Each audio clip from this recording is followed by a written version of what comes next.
আজ মনের কত কষ্ট হচ্ছে। মন আমার খুব কষ্ট হচ্ছে। তাই 7:30টার সময় বাসা থেকে বেরোইছে, এখন পর্যন্ত আমি বাসায় যাইনি, কারণ আজ আমি মাসের বাজার করলাম। এই যে দেখতে পাচ্ছেন, সব বাজার একসাথে করে রেখে দিয়েছি। এখন এই বাজার নিয়ে ওভারব্রিজে দাঁড়িয়ে আছি। কই মন? আর ওই পাশে মুনের রাইসার স্কুল ছুটি হবে, এই জন্য দাঁড়িয়ে আছি। একবারে রাইসাকে নিয়ে আমি বাসায় যাব। এখনো ছুটি হয় নাই, ছুটি হবে 2টার সময়, এখন বাজে 1:30টা। যাক, কিন্তু মনে আজ একটু কষ্ট হয়ে গেছে। এই যে একা একাই করছে, খেলছে, কিন্তু দুপুরে মানে প্রাইভেট পড়াটা মিস হয়ে গেল, তাই না? মন, আম্মু ওইদিকে যাও না, ওইদিকে যাও না, গাড়ির কাছে যাও না, এখানে এসে বসো, বসো এখানে। আর আমি এই বাজার থুয়ে আর রাইসাকে আনতে যাব না, মনকে পাঠাবো মানে রাইসাকে নিয়ে আসার জন্য। আর বাজারের কাছে আমি দাঁড়িয়ে থাকবো।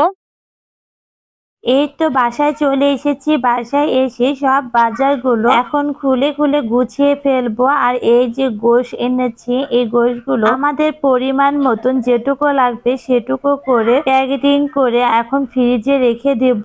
আর একবারে আমি অনেক গোশ কিনেছি, কারণ গোশটা আমরা অনেক বেশি পছন্দ করি। মাছও খাই, কিন্তু মাছ আর গোশটা আমাদের সম পরিমাণ খাওয়া হয়, যেহেতু সামনে রোজার মাস। আর রোজার ভিতরে যে কোনো মাছ মুনার একবারই পছন্দ করে না। বলে একদিন মাছ রান্না করবা, একদিন গোশ রান্না করবা, তার নাকি রোজা থেকে গোশটাই বেশি ভালো লাগে। এর জন্য গোশের পরিমাণটা একটু বেশি এনেছি, পরবর্তীতে হয়তো আরো লাগতে পারে। এদিকে দুধও নিয়ে এসেছে। সকাল সকালে আমাদের এখানে একটা দুধের হাট হয়, আর সেই দুধের হাট থেকে দুধ নিয়ে আসে। এই গরুর দুধ কিন্তু অরিজিনাল, একদম পিওর। এখানে 1 ফুট পানি মিশানো না, কারণ দুধটা অনেক ঘন হয়। এদিকে রাইসার তো বায়নার তো শেষ নেই, সে একটা পুতুল কেক খাবে। পুতুল কেক বানাচ্ছি, কেকটাও হয়ে গেছে। এখন একে ডেকোরেশন করতে হবে। আগে আমি কেক বাহির থেকে কিনে দিতাম, যেহেতু এখন আমি নিজে কেক ভালো বানাতে পারি, এখন আর বাচ্চাদের বাহির থেকে কেক কিনে দেই না। নিজে চেষ্টা করি বাহিরের মতন সুন্দর করে কেক ডেকোরেশন করা আর